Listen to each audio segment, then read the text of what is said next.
چلو دیار نبی کی جانب، چلو دیار نبی کی جانب، درود لب پر سجا سجا کر بہار لوٹیں گے ہم کرم کی، بہار لوٹیں گے ہم کرم کی، دلوں کو دامن بنا بنا کر چلو دیار نبی کی جانب، درود لب پر علی رسولہ الکریم، اما بعد، اعوذ باللہ من الشیطان الرجیم، بسم اللہ الرحمن الرحیم۔ قال اللہ تبارک و تعالی فی الکلام المجید و فرقان الحمید، وما خلقت الجن والانس الا لیعبدون، صدق اللہ العظیم و صدق رسولہ النبی الامین الکریم، ونحن علی ذلک لمن الشاہدین والشاکرین، والحمد للہ رب العالمین۔ اما بعد، قال النبی صلی اللہ علیہ وسلم، الصلاۃ معراج المؤمنین۔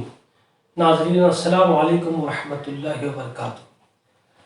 الحمدللہ، اللہ تعالیٰ کا ہمیں بہت ہی بڑا فضل احسان ہے کہ اس نے ہمیں عالم عدم سے عالم وجود میں لایا اور اپنے پیارے محبوب تاجدار مدینہ احمد مصطفیٰ محمد رسول اللہ صلی اللہ علیہ وسلم کی پیاری امت میں ہمیں بھیجا۔ بڑا کرم یہ کیا کہ اس نے ہمیں آج حالت ایمان و تندرستی کے ساتھ درس تصوف کی اس نوری نشست میں شرکت کرنے کی توفیق و ہدایت سے بھی نوازا۔ تو ناظرین، اس سے پیشتر آپ حضرات نے سماعت کیا تھا تخلیق انسان کا مقصد اور مقصد عبادت۔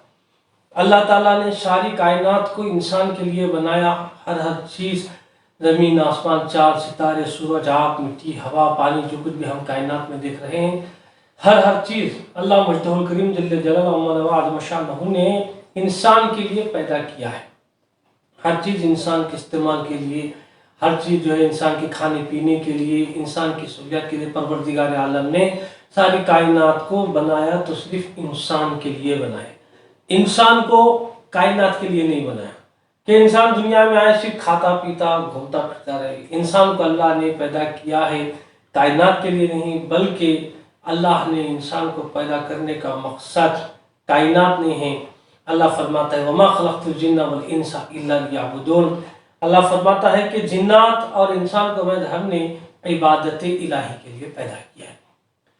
انسان جو پیدا ہوا ہے اللہ کی عبادت کے لیے پیدا ہوا ہے، نہ کہ ناظرین انسان جو ہے دنیا کے لیے، انسان دنیا کے واسطے نہیں بلکہ ساری کائنات کو اللہ مجد الکریم نے انسان کے واسطے سب کچھ پیدا کیا ہے۔ انسان رب کے لیے ہے۔ بندہ دنیا میں کیا کرے؟ اللہ کی عبادت کرے۔ اور صوفیاء کرام فرماتے ہیں کہ اللہ تعالیٰ نے انسان کو معرفت الہی کے لیے پیدا کیا ہے۔ اللہ اپنے عرفان کے لیے، اپنی پہچان کے لیے، کہ بندے کا مقصد ہی اللہ کی معرفت ہے۔ اللہ نے معرفت کے واسطے بندے کو پیدا کیا ہے۔ تو آئیے گا دوستو، اب ہم جانتے ہیں کہ عبادت، بات یہاں سے ہوئی تھی کہ عبادت کسے کہتے ہیں، عبادت کیا ہے؟ تو عبادت انتہائی عاجزی، حد سے زیادہ کسی کے آگے سرنڈر ہونا، فروتنی ہونا، اس کے حوالے ہونا، عاجز ہونا، یہ عبادت ہے۔ حد سے زیادہ دنیا میں ایسی تعظیم، ایسی عز و انکساری آپ کسی اور کے آگے کر رہے ہیں تو اس حد سے زیادہ فروتنی جو صرف اس ساری کائنات میں اللہ وحدہ لا شریک، اللہ مجدہ الکریم کے آگے ہو۔ اللہ کے سوا اگر کسی نے ایسی عز و انکساری کسی اور کے لیے کیا تو پھر یہ شرک کہلائے گا۔ تو حد سے زیادہ کسی کے آگے حوالے ہونا، فروتنی ہونا، سرنڈر ہونا، یہ ہے عبادت۔ جھکنے کا نام، عاجزی کا نام۔ اپنے اندر اخلاص پیدا کریں، عاجزی پیدا کریں۔ عاجزی سے اللہ کی بارگاہ میں جھکنا، فروتنی ہونا، یہی عبادت کا معنی ہے۔ تو آئیے گا، اللہ تبارک و تعالیٰ نے عبادت میں تصوف کے، یہ بھی اس میں 4 اقسام کے، اس میں تصوف کے اندر عبادات، عقائد، عبادات، معاملات اور اخلاقیات۔ اخلاقیات ہے احسان اور تصوف۔ سب سے پہلے بندے کو ضروری ہے کہ وہ اپنے عقائد میں ایمانیات ہیں، ایمان ہے۔ عبادات عبادات میں نماز، روزہ، زکوٰۃ، حج، یہ سب کچھ آپ عبادات میں ملے گی۔ معاملات حقوق العباد ہے، والدین کے حقوق ہے، اولاد کے حقوق ہیں، بیوی بچوں کے اور اڑوس پڑوس کے، بھائی بہنوں کے، رشتہ داروں کے، ہر ایک کے حقوق، یہ معاملات ہے۔ اخلاقیات میں تزکیہ نفس، تصفیہ قلب۔ آپ صلی اللہ تعالیٰ علیہ وسلم نے اپنے صحابہ کرام کو اپنی صحبت میں رکھ کر اپنی نگاہ سے، اپنی صحبت سے آپ صلی اللہ علیہ وسلم نے پاک کیا، اخلاق سے پاک کیا، اپنے کردار کو دکھا کر پاک کیا، اپنی سیرت کو دکھا کر آپ نے پاک کیا۔ زندگی میں انسان کو جینے کا طریقہ آپ صلی اللہ علیہ وسلم کی ساری زندگی ہے۔ مکی زندگی، مدینی زندگی، جو کوئی آپ صلی اللہ علیہ وسلم کی باتوں پر عمل کرے گا اور اس زندگی کو دیکھے گا، مکی اور مدنی زندگی کو دیکھتے ہوئے جو زندگی گزارے گا، یہی بہترین ہمیں نمونہ اور یہی کامیابی زندگی ہے۔ تو ناظرین، معلوم ہونا چاہیے کہ ہمیں اخلاقیات، یہی تصوف ہے، اخلاقیات، احسان، اسی کو بزرگان دین نے تصوف قرار دیا ہے کہ ہر معاملے میں بندہ اخلاق کا برتاؤ کرے، بد اخلاقی اس کے اندر نہ ہو، حسن اخلاق ہو، اچھے اخلاق اندر ہو۔ اخلاقیات میں احسان ہے۔ تو عبادات، سب سے پہلے عبادات کہ اس کے اندر اللہ کے سوا کسی اور کی اتنی عاجزی انکساری نہ ہو، سب سے بڑھ کر سب سے زیادہ صرف اللہ ہی کے آگے عجز و انکساری، نیاز مندی میں رہے، یہ عبادات ہے۔ ایمانیات، اللہ، رسول، اللہ پر ایمان لائے، رسول اللہ صلی اللہ علیہ وسلم پر، اللہ کی ذات و صفات پر۔ جس طرح اللہ کی ذات و صفات پر ہم نے ایمان لائے، اسی طرح آپ صلی اللہ علیہ وسلم کی ذات پر بھی ایمان لائے، صفات پر بھی۔ بعض لوگ ذات پر تو ایمان لاتے ہیں مگر صفات کے منکر ہوتے ہیں، جیسا کہ ایک صفت ہے آپ صلی اللہ علیہ وسلم کے کئی صفات ہیں، اس میں غیب دان، میرے آقا غیب کی خبر رکھنے والے، غیب کی خبر دینے والے۔ بعض نادان جو ہے غیب کا انکار کرتے ہیں، جبکہ میرے نبی غیب دان ہیں۔ کیسے لوگ ہیں، یہ کہتے ہیں کہ ہم سورج کو مانیں گے، دھوپ کو نہیں مانیں گے، پھول کو مانیں گے، خوشبو کو نہیں مانیں گے۔ ارے نادان، دھوپ سے تو سورج کا پتہ چلا، خوشبو سے پھول کا پتہ چلا۔ یہ کہتا ہے کہ ہم نبی کو مانیں گے اور نبی کے غیب ہونے کو نہیں مانیں گے، غیب سے تو ہم نبی بتا رہے ہیں۔ تو آپ صلی اللہ علیہ وسلم اللہ کی ذات و صفات کو بھی مانیں، آپ صلی اللہ علیہ وسلم کی ذات و صفات کو مانیں۔ ایمانیات میں اللہ پر، رسول پر، آخرت پر، فرشتوں پر، آسمانی کتابوں پر، انبیاء پر، رسولوں پر، مرنے پر، مرنے کے بعد اٹھنے پر بھی ایمان لائے۔ ایمانیات ہے۔ معاملات کی زندگی میں آپ دیکھیں کہ میں کس طرح ملاقاتیں کر رہا ہوں، کس طرح میں لوگوں سے مل رہا ہوں، اس میں معاشرتی زندگی بھی ہے، اور انسان جو اپنے والدین سے کس طرح برتاؤ کر رہا ہے، کس طرح ملاقات ان کے ساتھ، کس طرح حسن سلوک ہے، بچوں پر کتنی شفقتیں برت رہا ہے، اور بازاروں میں تجارتیں جو ہو رہی ہیں، تجارت کے درمیان میں اس کے کیا معاملات ہیں، آئے کہ وہ معاملات کیا اپنے خواہشات نفس کے ہیں یا وہ معاملات اپنے عقل کے ہیں؟ کیا آپ صلی اللہ علیہ وسلم کے سیرت کے معاملات ہیں؟ کیا صلی اللہ علیہ وسلم نے جو کچھ آپ نے بتایا کہ میری امت کو تجارت اس طریقے کی کرنے، کیا اس طرح کر رہا ہے؟ اطاعت رسول پر تجارتیں کر رہا ہے، فرمان رسول پر ہماری زندگی گزر رہی ہے، یا پھر ہم اپنے خواہشات پر، اپنے خیال سے، اپنی فکر سے کر رہے ہیں؟ یہ ہے معاملات کے اندر آپ کسی سے ملاقاتیں بھی کر رہے ہیں، بڑوں سے آپ محبت کر رہے ہیں، چھوٹوں پر آپ شفقت کر رہے ہیں، اور کسی دوست و احباب سے آپ ملاقاتیں کر رہے ہیں، کسی کی نشستوں میں بھی بیٹھ رہے ہیں۔ ہر معاملے میں ہم دیکھیں کہ ہم آپ صلی اللہ علیہ وسلم کے طریقہ کار پر ہے، صراط المستقیم پر ہے، یعنی اس سے ہٹ کر ہمارا راستہ ہے۔ یہی تصوف کہتا ہے کہ ہمارے معاملات میں بھی آپ صلی اللہ علیہ وسلم کی سیرت ہو، آپ صلی اللہ علیہ وسلم کی اسوہ حسنہ ہو۔ آپ صلی اللہ علیہ وسلم کا بہترین طریقہ ہے مکی اور مدنی، یہ طریقے کو رکھتے ہوئے ہم زندگی گزاریں۔ اور آخری میں اخلاق، معاملات میں اخلاق ہو، اور ہر کسی کے معاملہ، تجارت کا معاملہ ہو، گھر کا معاملہ ہو، والدین کا معاملہ، جو بھی ہمارے معاملے ہیں، ہر معاملے میں ہمارے اخلاق اچھے ہوں۔ تو ناظرین، ہمیں ضروری ہے کہ اللہ تعالیٰ نے فرمایا کہ ہم نے انسان اور جنات و انسان کو عبادت کے لیے پیدا کیا، تو عبادت کرے، ظاہری عبادت، باطنی عبادت، اس کو بھی ہم جاننا ضروری ہے۔ عبادت کی ظاہری بھی صورت ہے، باطنی بھی صورت ہے۔ ظاہری، جیسا کہ آپ نماز پڑھ رہے ہیں تو نماز کی ظاہری صورت یہ ہے کہ قیام کریں، رکوع کریں، سجدہ کریں، یہ ظاہری صورت ہے۔ باطنی صورت، نماز کی باطنی صورت، اللہ تبارک و تعالیٰ دیکھتا ہے کہ اس کا دل میری بارگاہ میں جھکا ہے یا کہیں اور ہے؟ ہم اندازہ کریں، دیکھیں قیام تو ہم کر رہے ہیں، رکوع تو کر رہے ہیں، سجدہ تو کر رہے ہیں، اللہ کی بارگاہ میں ہم بظاہر کھڑے تو ہیں، ظاہری وجود صورت تو ہم نماز پڑھ رہے ہیں، صورت نماز تو ہو گئی ہے، قیام ہو رہا ہے، رکوع سجدہ تو ہو رہا ہے، دل ہمارا کدھر ہے؟ دل نماز میں حاضر ہے یا نہیں ہے؟ اللہ کی بارگاہ میں دل گڑ گڑا رہا ہے یا نہیں؟ عاجزی فروتنی میں ہے یا نہیں؟ اللہ کو دیکھنے کا آرزومند ہے یا نہیں؟ یا پھر اس کا دل بازاروں میں گھوم رہا ہے، یا تجارتوں میں گھوم رہا ہے، یا بیوی بچوں میں گھوم رہا ہے، یا خواہشات نفس میں گھوم رہا ہے؟ دل ہمارا کہاں ہے؟ یہ ہے باطنی صورت۔ ظاہری صورت قیام رکوع سجدہ ہم پہ بظاہر کر رہے ہیں، باطن یہ ہے تصوف، یہی کہلاتا ہے کہ آپ کا قلب جس طرح آپ اللہ کی بارگاہ میں سر جھکا رہے ہیں، اسی طرح آپ کا آپ جس طرح سر جھکا، اسی طرح ہم اپنا دل بھی اللہ کی بارگاہ میں جھکا ہے۔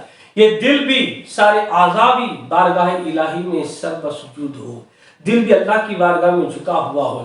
اسی جھکنے کا نام، دل کو اللہ کی بارگاہ میں جھکانے کا نام، اللہ کی بارگاہ میں دل کو نیاز بندی میں رکھنے کا نام ہی علم تصوف ہے۔ تصوف دل کو پاک کریں، اللہ کی بارگاہ میں اپنے دل کو جھکائیں۔ صرف ظاہری وجود جھک رہا ہے یا پھر دل بھی ہمارا پاک ہوا ہے، یا دل بھی جھک رہا ہے، دل میں کوئی اور تو نہیں، دل میں کوئی غیر تو نہیں ہے، اللہ ہی اللہ ہے یا پھر کسی اور کا خیال آ رہا ہے؟ صوفیاء کرام کے پاس اگر اللہ کے آگے ہم ہاتھ دست بندہ کھڑے ہوئے، دس بستہ کھڑے ہیں، رکوع ہے، قیام سجدہ یہ سب کر رہے ہیں، اگر دل ہمارا دنیا میں گھوم رہا ہے تو صوفیاء فرماتے ہیں کہ یہ نماز قابل قبول نہیں ہے۔ قابل قبول وہی نماز ہے کہ ہمارا دل بھی بارگاہ الہی میں جھکا ہو۔ بظاہر تو ہم دیکھ رہے ہیں، اور آج ایسے بھی حضرات ہم دیکھتے ہیں اکثریت میں کہ آج کئی ہمارے مسلمان بھائی جو ہے نمازوں سے بھی دور ہے۔ میں مخصوص ان حضرات سے رجوع ہو رہا ہوں، ان حضرات سے کہنا چاہتا ہوں جو کسی شیخ کامل سے بیعت ہیں، مرید ہیں۔ ایسے تو ہر مسلمان مرد عورت آخری بار کا فرض ہے کہ دینی تعلیم بھی حاصل کریں اور نماز بھی پڑھیں، پنجگانہ نمازوں کی پابندی کریں اور روزہ رکھیں، اللہ نے اگر طاقت دیا ہے تو زکوٰۃ دیں، حج کریں۔ لیکن جو مرید بنے ہیں، مرید بننے کے بعد خصوصاً عبادات کی پابندی کریں، نمازوں کی پابندی کریں، ظاہری وجود کے ساتھ اپنے باطن کو بھی اللہ کی بارگاہ میں جھکانے کی کوشش اور پریکٹس کریں۔ آپ تربیت لیں اس کے کہ اپنا باطن بارگاہ الہی میں کس طرح جھکایا جائے۔ نماز ہم جو پڑھ رہے ہیں، قیام رکوع سجدہ، یہ صورت نماز ہے۔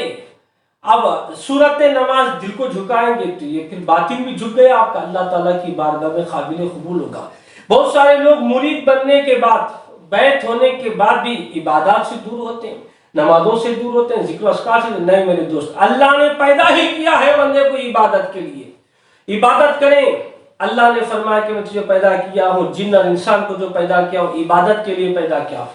عبادت کے معنی تو آپ نے سن لی، جن کے سارے ہم نمازوں سے دور، عبادات کریں۔ اللہ نے طاقت دیا ہے، جو بھی اللہ نے فرض کیا ہے اس کو پورا کریں۔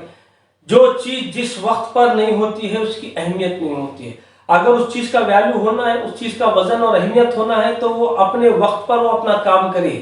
جب اپنے وقت پر اس کا کام نہیں ہوتا ہے تو پھر اس کا کوئی ویلیو نہیں ہوتا ہے۔ اللہ تعالیٰ ہمیں دنیا میں جو پیدا کیا ہے کس واسطے؟ یہ دنیوی زندگی کام کی، خبر کی زندگی آرام کی، آخرت کی زندگی یہاں جو ہم نے کام کیا ہے اس کے انعام کی۔ یہاں نیکی ڈالا ہے تو وہاں جزا ملے گی، یہاں اگر بدی کیا ہے تو وہاں سزا ملے گی۔ جیسے ہم نے یہاں جو کام کیا ہے اس کا انعام آخرت میں اللہ تعالیٰ عطا فرمائے گا۔ تو عبادات ہم جو ظاہر پڑھ رہے ہیں، جو بندے کو اللہ تعالیٰ جو بھی پیدا کیا ہے وہ اپنا برابر کام انجام دے۔ اگر نہیں دیا اپنے وقت پر تو اس کا کوئی ویلیو نہیں ہوگا۔ ساری کائنات کو اللہ مجدہ الکریم نے پیدا کیا، ہر کوئی اپنا کام پورا کر رہا ہے۔ جیسے اللہ نے سورج کو پیدا کیا، جب سے سورج کو پیدا کیا ہے سورج اپنے وقت پر نکل رہا ہے، وقت پر ڈوب رہا ہے، روشنی دے رہا ہے، اپنے مقصد میں کامیاب ہے، وہ پورا ہے، اپنے مقام پر ہے۔ اللہ تعالیٰ اسے اپنے مقصد میں انہیں کامیاب اسی طرح ہے، وہی کام آج بھی گردش کر رہا ہے۔ چاند کو اللہ نے پیدا کیا کہ وہ چاندنی دے، تو آج بھی چاند چاندنی دے رہا ہے۔ اللہ نے جس کو جس کام کے لیے پیدا کیا ہے جب تک وہ کام کرے گا تو اس کا مقصد پورا ہوگا، وہ اپنے مقام پر رہے گا، اس کا ویلیو رہے گا۔ وہ اگر اپنا کام نہیں کرے گا اس کا ویلیو گر جائے گا، اس کا مقام، اصلی مقام سے وہ گر جائے گا، اس کی کوئی اہمیت دنیا میں نہیں رہے گی۔ کہیں کا بھی وہ مقام اس کا نہیں رہے گا۔ اللہ نے پھولوں کو پیدا کیا خوشبو کے لیے، تو پھول خوشبوئیں دے رہی ہیں، اللہ نے اس مقصد کے لیے ان کو پیدا، ہر ایک چیز کے لیے اللہ نے دنیا میں کوئی کام، کوئی ارادہ، جو کچھ بھی اللہ نے خلق کیا، پیدا کیا، بیکار نہیں پیدا کیا۔ عام انسان سے کسی پوچھو ارے میاں تو کیا بیکار بیٹھا ہے، بیکار کام کر رہا ہے، تو وہ اس کو برداشت نہیں ہوتا۔ حضرت مجھے آپ بیکار کہتے ہیں، میں بیکار تھوڑی ہوں نا، میرا کام یہ ہے، وہ ہے، فلاں ہے، ایسا ہے۔ ہر انسان اپنے وقت کو بھی بیکار نہیں بتاتا۔ تو یہ اللہ مجدہ الکریم جو کچھ پیدا کر رہا ہے، حکیم ہے، حاکم مطلق ہے، اس کا کوئی کام جو ہے بیکار کیسے ہو سکتا ہے؟ ہر چیز کو اللہ نے اس کی حکمت کے تحت اللہ تعالیٰ نے پیدا کیا ہے۔ ہر ایک میں کچھ حکمت ہے، اس کا بھی کچھ کام ہے، ہر ایک میں ایک مقصد ہے، ہر ایک مقصد کے لیے اللہ تعالیٰ نے پیدا کیا۔ دریا کو پیدا کیا، وہ روانی دے رہا ہے۔ اللہ نے ہوا کو پیدا کیا، ہوا اپنا کام کر رہی ہے۔ آگ کو پیدا کیا، آگ اپنا کام کر رہے ہیں۔ مخلوقات میں اللہ نے ساری مخلوقات کو پیدا کیا، ہر کوئی اپنا اپنا کام کر رہا ہے۔ اللہ نے جس کو بھی پیدا کیا وہ اپنا اپنا کام برابر کر رہے ہیں، وہ اپنے مقام پر ہے۔ جو وہ کام جب چھوڑے گا اپنے مقام سے گر جائے گا، اس کا ویلو ختم ہو جائے گا، اس کا وزن ختم ہو جائے گا۔ جب ساری کائنات کو اللہ نے کچھ مقصد سے بنایا ہے، ہر ایک کا ایک مقصد ہے، اسی طرح ناظرین اللہ نے بندے کو بھی پیدا کیا تو اس کا بھی ایک مقصد ہے۔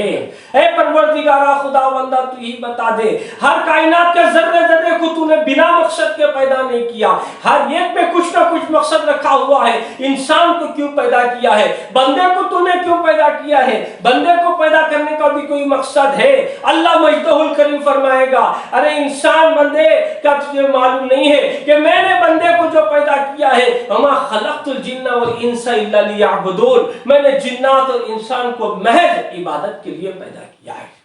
جو چیز جب تک اپنے مقام پر رہے گی وہ اپنا ویلو رکھے گی۔ اللہ نے بندے کو بھی عبادت کے لیے پیدا کیا ہے۔ ایک دو مثالیں آپ کے سامنے عرض کرتا ہوں ناظرین۔ جیسا کہ جب تک گائے دودھ دے رہی ہے اس کو ہم رکھیں گے اپنے پاس، جب وہ گائے دودھ دینا بند کر دی تو پھر اس کو خصاب ذبح کرے گا، اس کو کاٹ دے گا۔ بھائی جب تک دودھ دے رہی ہے اس کا ویلو ہے، اس کا وزن ہے، جب دودھ دینا ختم کر دی تو پھر اس کو ذبح کریں گے آپ۔ دوسری مثال یہ کہ آپ جیسا گھڑی ہے، آپ کے ہاتھ میں گھڑی دیکھ رہے ہیں کہ آپ اس میں جب تک وہ کاٹے برابر کام کر رہے ہیں تو پھر برابر ہے کہ آپ شل ہے کاٹے سب کچھ، تو آپ گھڑی دیکھیں گے، اس کو اپنے قریب رکھیں گے۔ جب کچھ کاٹے خراب ہو گئے یا پھر کچھ گھڑی خراب ہوگی تو آپ اس کو نکال کے پھینک دیں گے، اس کا ویلو نہیں ہے۔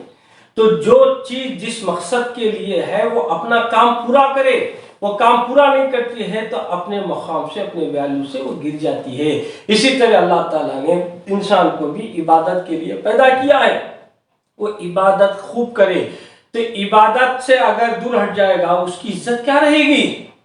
جس کے آگے اللہ جھکنے کے واسطے پیدا کیا ہے، جس کی عبادت کے لیے پیدا کیا ہے، جس کی پرستگاری کے لیے، جس کی پرستش کے لیے اللہ نے بندے کو بنایا ہے، اگر وہ پورا نہیں کرے گا تو پھر اپنے مقام پر کس طرح رہے گا؟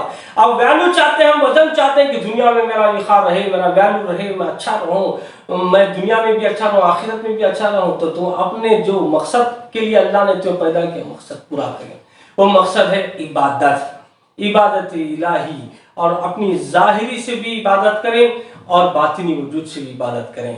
باطن میں اپنا تزکیہ نفس کریں۔ اخلاقیات کیا ہیں؟ آپ صلی اللہ علیہ وسلم کا اللہ تعالیٰ نے فرمایا وَيُزَكِّيهِمْ وَيُعَلِّمُهُمُ الْكِتَابَ وَالْحِكْمَةَ، اے محبوب سب سے پہلے ان کو پاک کرو، پاک کرنے کے بعد کتاب کا علم دو، اس کے بعد حکمت دو۔ تو دوستو یہ حکمت حضور پاک صلی اللہ علیہ وسلم پہلے تزکیہ فرماتے ہیں، پاک کرتے ہیں اپنے صحابہ کرام کو۔ تو اس طرح ہمیں بھی ضروری ہے کہ ہم اپنا تزکیہ نفس کریں، اپنے نفس کو پاک کریں، غلاظت سے پاک کریں، شرک و کفر سے پاک کریں، اور دنیا کی محبت، غلاظت، نفس امارگی سے ہم پاک کریں، غیر اللہ کا خیال دل سے نکالیں۔ بہت سارے لوگ جو ہے غیر سے مراد یہ سمجھتے ہیں کہ نبی بھی غیر ہے، استغفر اللہ معاذ اللہ۔ ہمارے نبی آپ صلی اللہ علیہ وسلم یہ غیر اللہ نہیں مظہر اللہ ہیں۔ آپ صلی اللہ علیہ وسلم مظہر ہیں، اللہ کی ذات و صفات کا مظہر ہیں، اللہ کی ذات کا آپ مظہر ہیں۔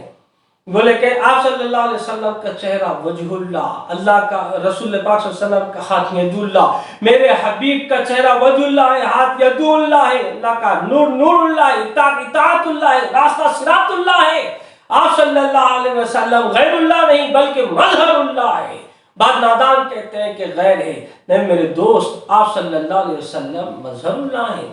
اللہ تبارک و تعالیٰ حضور صلی اللہ علیہ وسلم کی حدیث آپ فرماتے ہیں من رآنی فقد رأى الحق، جس نے مجھے دیکھا گویا اس نے حق کو دیکھا۔ آپ صلی اللہ علیہ وسلم کو جس نے دیکھا اس نے حق کو دیکھا۔ اسی طرح ناظرین ہمیں ظاہر کو بھی سنوارے، اپنے باطن کو بھی سنوارے، عشق رسول کو دل میں روز بروز بڑھاتے رہیں۔ تزکیہ نفس سب سے پہلے ہمیں ضروری ہے، تزکیہ نفس تصفیہ قلب۔ جب یہ نفس پاک ہوگا، دل پاک ہوگا، پاک ہونے کے بعد ہی عبادت میں ہمیں لذت ہوگی، ہم منزل مقصود تک پہنچیں گے۔ تو ضروری ہے کہ ہم عبادات کی پابندی کریں۔ سب سے پہلے عبادات نمازوں کی پابندی کریں، ہمیشہ باوضو رہیں، ہمیشہ باوضو رہیں، عبادات کریں، نمازوں کی پابندی کریں، ذکر و اذکار میں رہیں، اپنی زبان کو دل میں ہر وقت ذکر میں رہیں، ذکر نہ چھوڑیں کبھی، اپنے دل و دماغ کو ذکر سے خالی نہ رکھیں۔ یہ بہت بڑی عبادت ہے، اللہ کی ذکر میں رہنا بڑی عبادت ہے۔ نماز پڑھنا ہی کیوں؟ تاکہ ہمیں عادت ہو جائے اللہ کی یاد میں رہنے کی۔ 5 وقت نماز پڑھ رہے ہیں، فجر پڑھتے ہیں پھر ظہر پڑھتے ہیں، فجر سے ظہر تک کیا معاملہ ہے؟ فجر پڑھ کے آئے تو پھر ظہر تک ہم پر جو یاد الہی کا غلبہ ہو، فجر ایسی پڑھیں کہ پھر ظہر تک ہمیں یاد الہی کا نشہ ہو کہ میں نے جو ہے ثنا میں کیا پڑھا تھا، اللہ کی سورہ فاتحہ میں کس طرح جو ہے میں نے ان کیفیات کو پایا تھا، وہ کیفیات کا خیال کریں دن بھر۔ ظہر کی جب نماز پڑھیں گے عصر تک وہ خیال ہمارے اندر ہے۔ اس طرح بندہ عبادات میں اللہ کا ذکر چاہتے ہیں، اللہ کا ذکر ہر وقت کے ہم اللہ کی یاد میں رہیں، اللہ کی یاد سے کبھی غافل نہ ہو، تو اس کے لیے عادت کرنی پڑتی ہے۔ 5 وقتہ نماز کے علاوہ آپ تھوڑی دیر روزانہ بیٹھنا پڑے گا، مراقبے میں بیٹھنا پڑے گا، ذکر میں بیٹھیں، اللہ کا ذکر کریں، یا جو بھی شیخ دیتے ہیں، شیخ طریقت آپ کو جو ذکر بتاتے ہیں دیکھتے ہوئے، تو اس کے ذکر و اذکار میں بیٹھتے ہوئے آپ اپنی روحانیت کو بڑھائیں، تصفیہ قلب کریں اپنا، تبھی جا کر میرے ناظرین ہمیں اپنے منزل تک پہنچنے کے راستے مل سکتے ہیں۔ ورنہ صرف یہ باتیں کرتے رہیں گے، گھومتے پھرتے رہیں گے، کبھی وہ پیر نے کچھ کہا ان کا سن لیے، پھر دوسرے شیخ نے کہا ان کا کچھ سن لیے، تیسرے نے کہا ان کا، یہ سارے پیروں کی سنتا بیٹھے گا تو پھر عمل کس کی کرے گا؟ سارے پیر برحق ہیں، ہر پیر اپنے اپنے سلسلے میں برحق ہے، ہر پیر کی عزت کرو، ہر پیر و مرشد کی عزت کرو، محبت اپنے شیخ سے کرو، ہر پیر کی ہمیں عزت کرنا ہے۔ اس کی مثال میرے پیر و مرشد حضرت صوفی عبدالقادر بادشاہ خواجہ چشتی شاہ ذیلی علیہ رحمت و رضوان، میرے پیر و مرشد، آپ فرماتے ہیں کہ مثال ایسی کہ دلہن جب گھر جاتی ہے، نئی دلہن، تو وہ دیور کی بھی عزت کرتی ہے، جیٹ کی بھی عزت کرتی ہے، دولہے کے چھوٹے بھائی بڑے بھائیوں سے سب سے بھی عزت کے ساتھ ملتے ہیں، سب کی عزت کرتے ہیں، محبت اپنے یار سے رکھتی ہے۔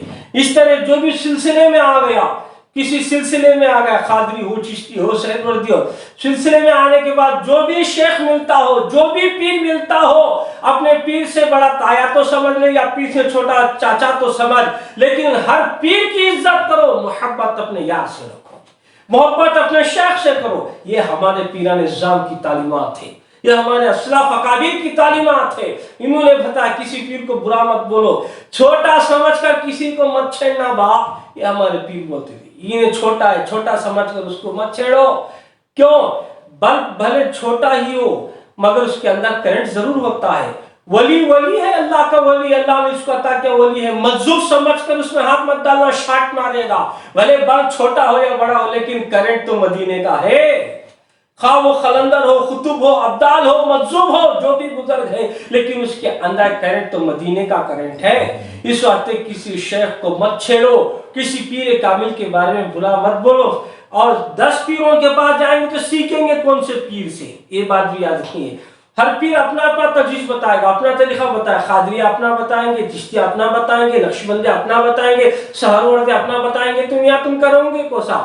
تم کوئی کسی ایک کا کریں گے تو کامیاب ہو جائیں گے۔ ہر کوئی اپنا اپنا بتائے گا، اپنا تجربہ بتائے گا، ان کے اکابر کے ان کی باتیں بتائیں گے۔ چاروں سلاسل برحق ہیں، ہر سلسلہ برحق ہے جو حضور پاک صلی اللہ علیہ وسلم تک ہمیں لے جاتے ہیں، منزل مقصود تک پہنچاتے ہیں، لیکن ہمیں عمل کون سا کرنا ہوگا؟ ہم کس سلسلے پر چلیں گے؟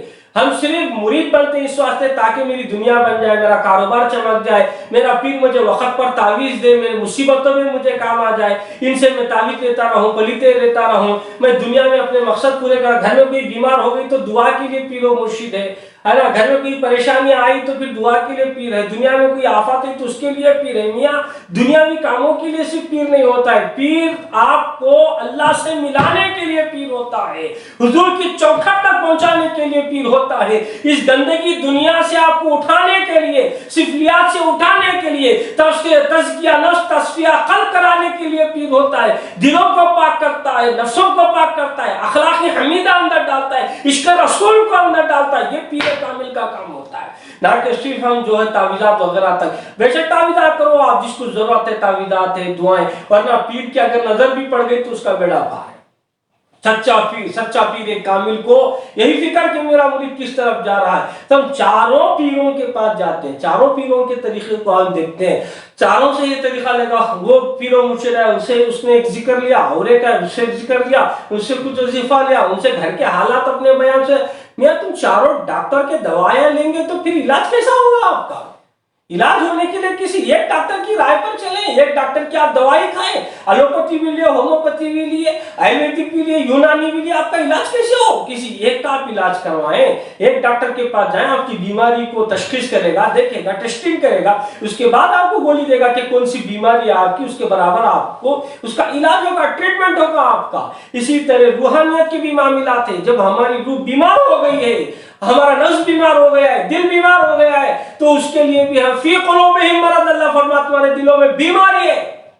وہ کون سی بیماری ہے, اس کو پہچاننے کے لیے شیخ طریقت ہوتے ہیں. وہ ہر کسی کی بس کے بات نہیں کہ کون سی بیماری اس کے دل میں چھپی ہوئی ہے, وہ کیسی بیماری, اس کو کس طرح پاک کیا جائے, وہ کس سے پاک کیا جائے, کیا ذکر سے پاک ہوگا, کیا فکر سے پاک ہوگا, ذکر میں تو کون سے ذکر سے پاک ہوگا, کیا یہ سب پیر کا کام ہوتا ہے. پیر دیکھتا ہے, تب جا کر پیر اس کا تصفیہ کرتا ہے. ایک ڈاکٹر کو پکڑیے گا, ایک شیخ کامل کو پکڑیے گا, اسے پکڑ کر پیر ایک کامل جب ملے گا, وہ جو بتائے گا اس کے راستے پر چلیے. میں یہ نہیں کہتا ہوں کہ اور پیروں کو نہ دیکھو, ہر پیر کی عزت کرو, خدمتیں کرو. اگر کوئی شیخ آیا تو خوب خدمت کرو آپ اس کی, اس کو دیکھ کر نہیں, اس کے صاحب, اس کے جو بڑے ہوتے ہیں, اسلاف اکابر ہوتے ہیں. کوئی درگاہ کا سجادہ آیا ہوا ہے تو درگاہ والے بزرگ کو دیکھو آپ, وہ بہت بڑے بزرگ کا سجادہ ہے تو آپ اس کا, ان بزرگوں کا خیال کرو کہ فلاں بارگاہ کا یہ سجادہ ہے تو ان کا پوار ہے, تو آپ وہ خیال کریں آپ. لیکن میرے ناظرین, کسی پیر کامل کے بارے میں آپ برا بولنے نہ جائیے, کیونکہ ہر پیر میں کچھ نہ کچھ تو ضرور موجود ہوتا ہے جو اس کے اولیاء کرام, جو اس کے بڑے, جو اکابر اسے عطا کرتے ہیں. لیکن جنہوں نے جو گندگی پھیلائی ہوئی ہے, جو گندگی لائی ہوئی ہے, میں ان کا میں بھی رد کرتا ہوں, میں بھی ان کا انکار کرتا ہوں, ہم اس کے قائل نہیں ہیں. لیکن ناظرین, آج ایسا ہو رہا ہے کہ ہمارے کئیوں بھائی, کئیوں میرے عزیز مجھ سے کبھی پوچھتے ہیں کہ حضرت کئیوں پیروں کے پاس ہم جاتے ہیں, کئیوں پیروں سے ملتے ہیں. بھئی کس نے کہا آپ کو کہ ان سارے پیروں سے ملیں, ان سارے پیروں سے جو ہے آپ اپنے روحانی معاملات سب سے حل کروائیں.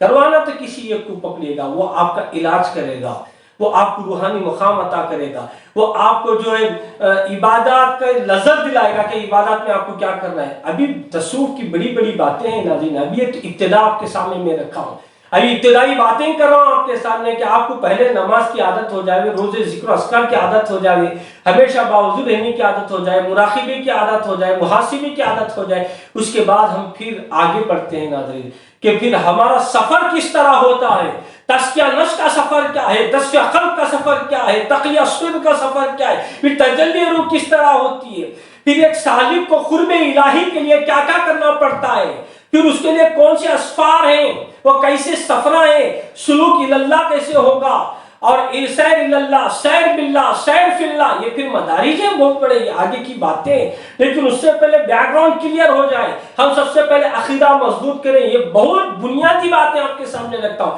اس میں اگر کوئی اپنے عقائد میں بگڑ گیا, یا اگر یہ بنیاد اس کی صحیح نہیں رہی, تو سامنے عمارت کیسے کھڑی ہوگی اس کے آگے. تو بہت ساری باتیں ہوں گی, توحید کی بہت ساری باتیں ہوں گی, کہیں بھٹک نہ جاوے, اور بہت ساری رسالت کی باتیں ہوں گی. مگر اس کے لیے ضروری ہے کہ ہمیں سب سے پہلے اپنے بیک گراؤنڈ کو کلیئر کر لیں, عقائد اہل سنت پر رہیں اور صراط المستقیم پر رہیں, بزرگان دین کی بات پر رہیں, اور کسی ایک پیر کامل کے راستے پر چلیں. ہر پیر کی عزت کریں, ہر پیر کامل جو بھی آتا ہے اس کی عزت کریں، ان کی دعائیں لیں، خدمت کریں. اگر آپ کو نہیں جمتا ہے ان سے تو آپ ان سے باز رہیں، لیکن ان کے بارے میں برا بھی نہ بولیں. آپ ان کے مقام کے نہیں. اسی طرح کسی علماء کرام کے بارے میں بھی برا نہ بولیں، خواہ عالم دین جو ہے کسی بھی اہل سنت کا ہو، مگر کسی بھی ادارے سے ہو، وہ کسی بھی سلسلے سے ہو. علماء کرام کی، ائمہ کرام کی، ہماری مساجد کے، ہم جب اس راہ میں قدم رکھے ہیں، تصوف میں آئے ہیں، تو ہمیں ضروری ہے کہ ہم بولنے سے پہلے بہت بار سوچیں. میرے بھائیوں سے جو فیضان معرفت سے جڑے ہوئے ہیں، جو بھی مرید حضرات ہیں، جو بھی معتقد حضرات ہیں، ان سے میں یہی کہنا چاہتا ہوں کہ آگے پھر ہماری گفتگو آئے گی اس پر کہ ہم سب سے پہلے تولے پھر بولیں. پہلے تولیں، آپ بعد میں بولیں. 100 سنیں ایک بولیں. خرچ کم کریں، کمائیں زیادہ. آپ کمانے کم ہیں مگر خرچ زیادہ کر رہے ہیں. کمانے سے مراد علم زیادہ سیکھیں، آپ نالج زیادہ رکھیں اپنے اندر، اور خرچ کم کریں، بولنا کم کریں. آپ کسی کے بارے میں برا بولنے سے پہلے اس کی تحقیق کریں، کسی کے بارے میں اچھا بولنے سے پہلے بھی آپ تحقیق کریں. لیکن ناظرین، بڑے بڑے لوگوں کے بارے میں ہر ایک کو بولنے کا حق نہیں ہے. وہ بڑے لوگ ہیں، وہ جانتے ہیں کہ کون کیسا ہے، کیا ہے، وہ معاملات ہوتے ہیں.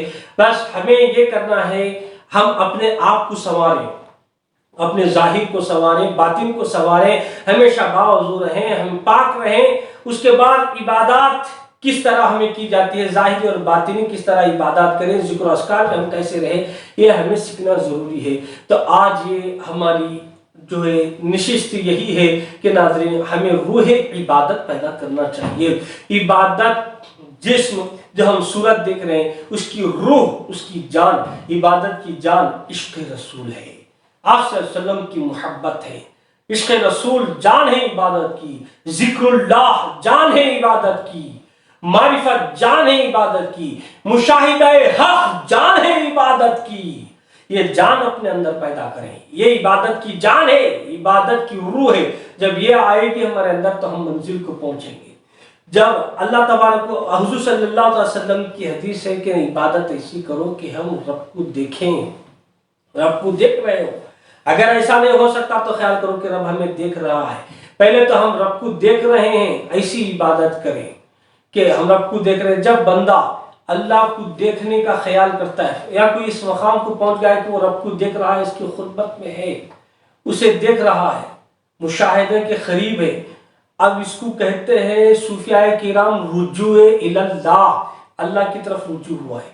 اب اللہ کو دیکھنے کی جو ہے کوششیں کر رہا ہے، نماز میں کر رہا ہے، اور ذکر و اذکار میں مراقبے کے ذریعے دیکھ رہا ہے. بیٹھا ہوا ہے، لو لگا کے بیٹھا ہے، حضوری میں بیٹھا ہوا ہے، سر تا پیر پورا بگوش ہو کر بیٹھا ہوا ہے، پوری توجہ کے ساتھ متوجہ ہو کر جو ہے دیکھتا ہوا بیٹھا ہوا ہے. ایسی حالت میں یہ رجوع ہوا ہے. تو رجوع میں اس کے یہ کیفیات ہیں، تو قربت کی کیفیت کیا ہوں گی میرے ناظرین؟ رجوع اللہ میں جب اس کو مشاہدات ہو رہے ہیں، تجلیات برس رہے ہیں، انوار برس رہے ہیں، تو جب وہ اللہ کا قرب حاصل کرے گا، یا میرے حبیب پاک صلی اللہ علیہ وسلم کا قرب حاصل کرے گا، تو پھر یہ کہاں ہوگا، اس کا مقام کیا ہوگا؟ ہمیں بہت دور جانا ہے ناظرین. ابھی بہت ساری چیزیں ہمیں جو ہے طے کرنی ہے. تو اس سے پہلے ضروری ہے کہ ہم شروعات، ابتدا ہمیشہ وضو، عبادات، ذکر و اذکار، تزکیہ نفس، یہاں سے ابتدا ہوتی ہے. تزکیہ نفس سے ابتدا ہے. اس کے بعد میں پھر آگے کی مدارج ہے، جیسا جیسا ہوگا انشاءاللہ یہ فقیر آپ کی خدمت میں پیش کرتا رہے گا. ناظرین، میں امید کرتا ہوں کہ آپ حضرات جو ہے یہ ابتدائی باتوں پر غور و فکر کرتے ہوئے جہاں تک ہو سکا وہاں تک عمل کریں گے. انشاءاللہ جتنا کرتے رہیں گے اتنا ہی ہم ہر جگہ کامیاب رہیں گے انشاءاللہ. اللہ تبارک و تعالیٰ سے یہ بھی دعا ہے کہ اللہ تعالیٰ ہمیں منزل مقصود تک پہنچائے، برائی سے بچائے، اور ہمارے نفس کو، دل کو اللہ پاک فرمائے. انشاءاللہ اتنا عمل کر لیں گے تو پر اندر ہر جگہ کامیاب ہو جائیں گے. وآخر دعوانا الحمدللہ رب العالمین. السلام علیکم ورحمۃ اللہ وبرکاتہ. چلو دیارے نبی کی جانب، چلو دیارے نبی کی جانب.